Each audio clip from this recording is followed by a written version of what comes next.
Hello Gemini, welcome to Guruma Hindi tarot. और ये reading है आपके अप्रैल के फर्स्ट वीक की। तो चलिए देखते हैं आपके लिए क्या मैसेजेस हैं in the first week of April.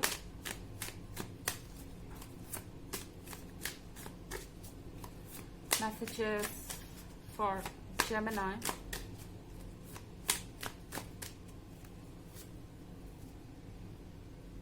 Death,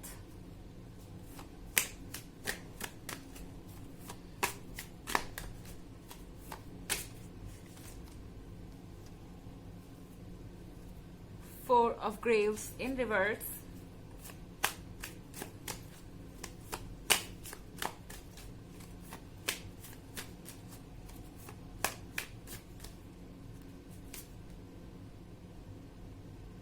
Seven of Scepters,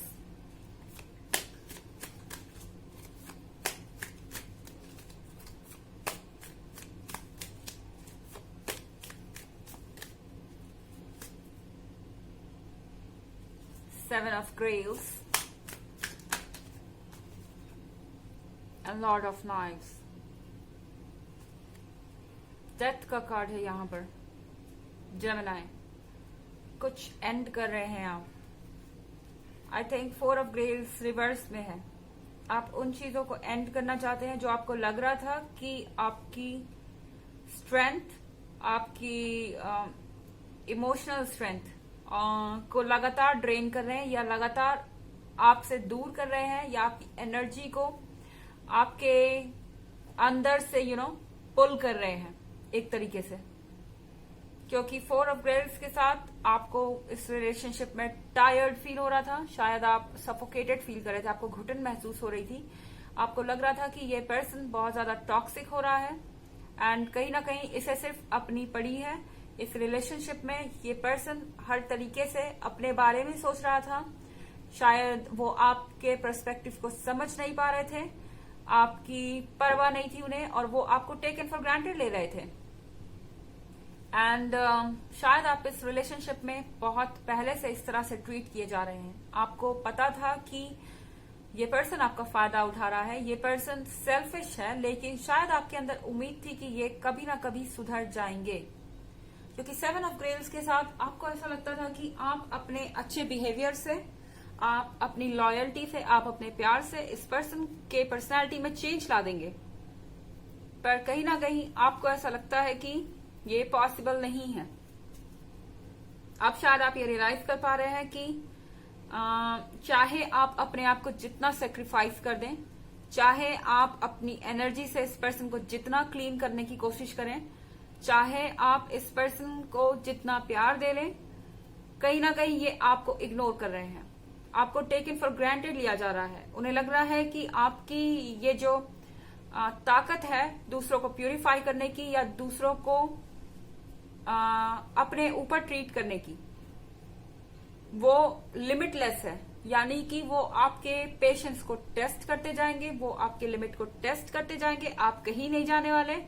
आप हर बार उनको सपोर्ट करेंगे, हर बार उनकी हेल्प करेंगे, और चाहे जो हो जाए आप इस रिलेशनशिप में से कहीं नहीं जाने वाले। एंड कहीं ना कहीं जेमिनी, आपने भी रियलाइज किया है कि आपके इमोशंस आपके लिए बाधा बन रहे थे। इस रिलेशनशिप में से निकलना आपके लिए मुश्किल हो रहा था, क्योंकि जब भी आप इसके बारे में सोच रहे थे आपको ऐसा लग रहा था कि ये आपसे नहीं होगा। आप इमोशनली इस पर्सन से बहुत ज्यादा कनेक्टेड है और ये आपके बस का नहीं है। लेकिन यहाँ सेवन ऑफ सेक्टर्स देखिए, ये जो पर्सन है ये गुस्सा है किसी चीज पर, ये फ्रस्ट्रेटेड है और ये फ्रस्ट्रेशन इसका खुद पर है। यानी ये पर्सन अपने आप से लड़ रहा है, अपने आप को ये बता रहा है कि मैं स्ट्रांग हूं, मेरे अंदर की कमियां मुझे रोक नहीं सकती। शायद अपने आपको आपने तैयार कर लिया है इसके लिए, अपने इमोशनल बैरियर्स को तोड़ लिया है एंड कोई चीज अब आपके रास्ते में नहीं आ सकती एंड अब आप आगे बढ़ने के लिए तैयार हैं। ये बात सिर्फ आपको ही नहीं, इस पर्सन को भी पता है। लॉर्ड ऑफ नाइफ्स को ये एहसास हो चुका है कि कुछ तो गड़बड़ है। जेमिनी बदल चुका है। जेमिनी आप शायद बिना मतलब के उनके साथ नहीं रह सकते।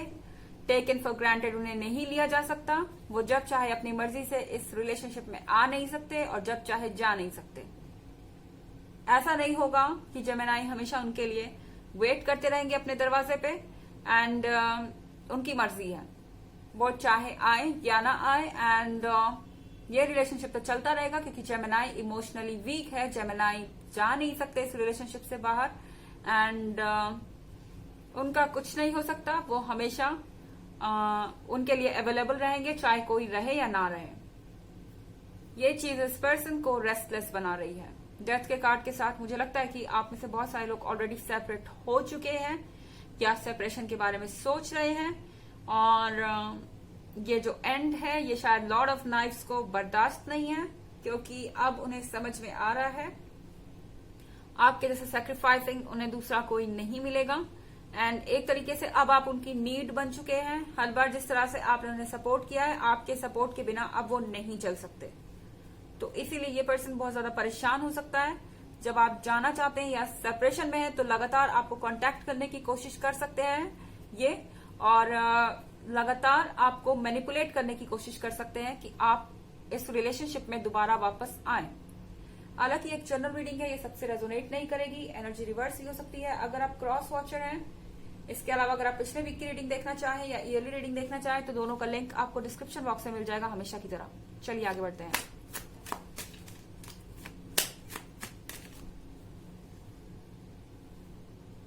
Three of Graves,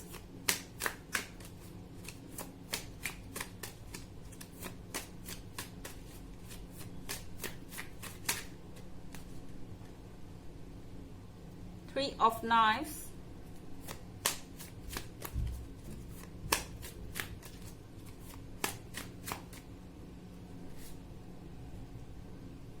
Six of Grails,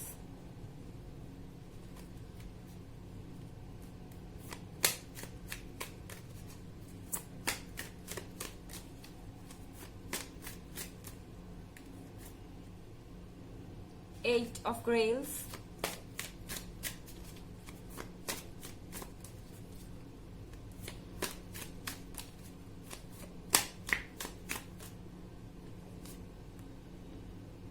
and ace of सेप्टर्स।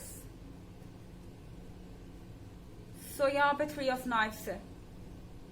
Three of knives के साथ आई थिंक ये पर्सन ये एक्सेप्ट कर चुका है कि आप जा चुके हैं। इस पर्सन को लगता है कि आप वापस नहीं आएंगे एंड वो ये जानते हैं कि ऐसा क्यों हुआ है। उन्हें लगता है कि ये उनके थर्ड पार्टी सिचुएशन की वजह से हुआ हो सकता है। उनका जो ये बिहेवियर है बार बार आपके मना करने के बावजूद भी उसी गलती को रिपीट करना, दूसरों के साथ फ्लर्ट करना और फिर कहना कि ये पर्सन तो सिर्फ मेरा फ्रेंड है, या बिना मतलब के एक्सक्यूजेस जिससे आप बार बार हर्ट हो रहे थे।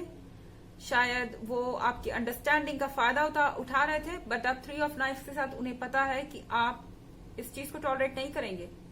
और जब आप चले गए हैं तो सिक्स ऑफ ग्रेल्स के साथ ये पर्सन आपकी यादों में खोया हुआ है। इन्हें पास्ट की सारी चीजें याद आ रही हैं, इन्हें पास्ट के वो गोल्डन मोमेंट्स याद आ रहे हैं जो कि इससे पहले आपने कभी उन्हें इतना अकेला फील नहीं करवाया था। तो इतना डीपली उन्होंने कभी इस रिलेशनशिप के बारे में सोचा भी नहीं था। अब जब वो अकेले हैं तो उनके पास बहुत सारा टाइम है पास्ट के बारे में सोचने के लिए, अपनी हरकतों के बारे में सोचने के लिए, एंड ये पर्सन वही कर रहा है।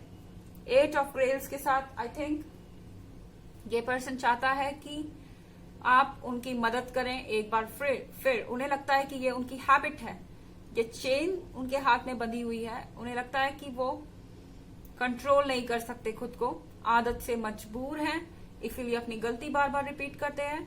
तो वो चाहते हैं कि आप उनकी मदद करें, उनकी परेशानी को समझें और एक बार फिर उन्हें मौका दे। एस ऑफ सेप्टर्स के साथ ये पर्सन लगातार मैनिफेस्ट कर रहा है कि आप उनकी कमजोरी को समझें। उनका कहना यह है कि मैं ये सब जानबूझ के नहीं कर रहा या नहीं कर रही, पर ये मेरी हैबिट है।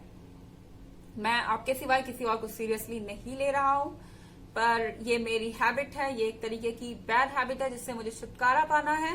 एंड एस ऑफ सेप्टर्स के साथ प्लीज मेरी मदद करो, मैनिफेस्ट कर रहे हैं ये आपकी प्रेजेंस को। चलिए देखते हैं आपके लिए ऑरेकल मैसेज क्या है। जेमिनी।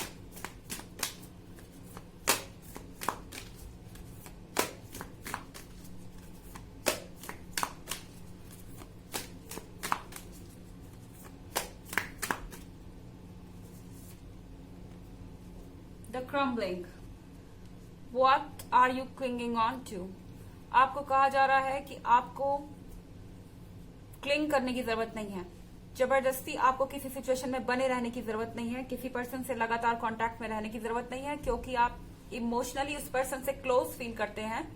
आपको सोचना होगा कि आप कहाँ जा रहे हैं, आपकी मेंटल हालत क्या हो रही है, या आप कैसा फील कर रहे हैं।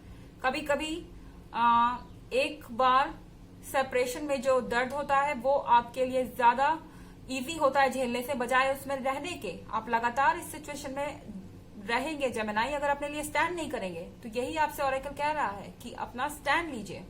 तो ये थी रीडिंग आपके लिए इस वीक की। आई होप आपको अच्छी लगी होगी। Thanks for watching. Till next video, bye.